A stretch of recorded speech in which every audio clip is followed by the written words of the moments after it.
Despite having a massive win in gaming last year with Hogwarts Legacy, Warner Bros. Discovery now has a certified disaster on their hands with the Suicide Squad Kill the Justice League game. A game that for months and really over a year, ever since we saw the gameplay and the teaser trailer and we started hearing things about the story, people really question that despite the fact that it was made by Rocksteady, the same game developer that made the Arkham franchise, is this really a game that people want? This gameplay doesn't look appealing. The idea of live service, a lot of people already had doubts, and then it came out and confirmed the worst ideas that everyone had about it. It's been getting destroyed not just by the fans, but also by the critics. To put it in perspective, a 60 on Metacritic is horrific based on the scores these critics usually give out. And you can see how the audience feels. A 3.7.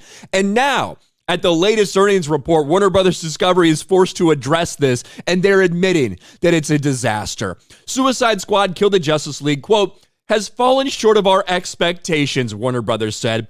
Expects game business to have a tough year-on-year comparison. Speaking during a financial call, Warner Bros. Discovery Chief Financial Officer admitted Rocksteady's game hasn't done the business the company had hoped for since going on sale February 2nd, priced at $70, saying it had fallen short of our expectations.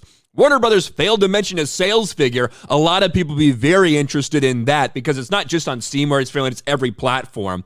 But did say Suicide Squad's failure has set up the company's game business for a tough year-on-year comparison.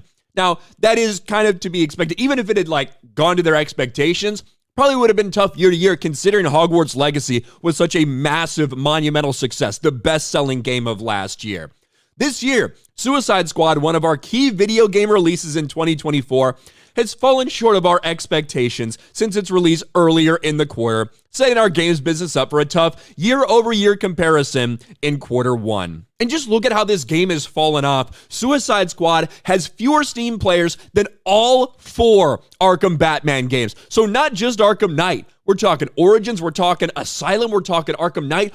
All these games, some of which were released over a decade ago, are surpassing Suicide Squad Kill the Justice League in terms of player count. Take a look at this. There's Suicide Squad, 509 people playing at the point in time where this screenshot was taken. Arkham Origins, over 600 people. Arkham City, 900 people. Arkham Asylum, over 1,000 people, and 2,500 people playing Arkham Knight. Now, when I go right now, 569 people.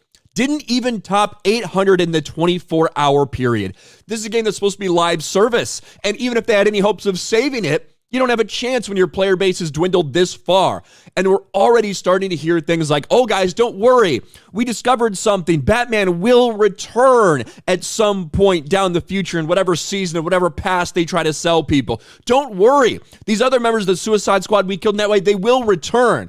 Unfortunately, the damage has already been done. If you actually wanted to do something like I get it. They wanted to do live service. They wanted to fucking milk people for their money year after year after year. But unfortunately, once you do things like that, like what they did to Batman, the way they had him go out, the way they had Kevin Conroy's Batman go out like that, you can't just 9 months down the road bring him back because people have already rejected this shit. They're done with it. Maybe if you had done something where you could reverse something by the end of the game, then maybe people would have felt a different way, but that is not the case. This is going to be a mega failure for them. A game that costs probably around $250 million to make. Those are the estimates. Around $250 million to make this game. And already the player base has dwindled to almost nothing. You have games that are over a decade old that are beating this game right now. And this is the one that's supposed to be live service. It's a complete and total disaster for Warner Bros. Discovery after a massive win. And you have to call it that. I mean, Hogwarts Legacy, a massive win for them last year.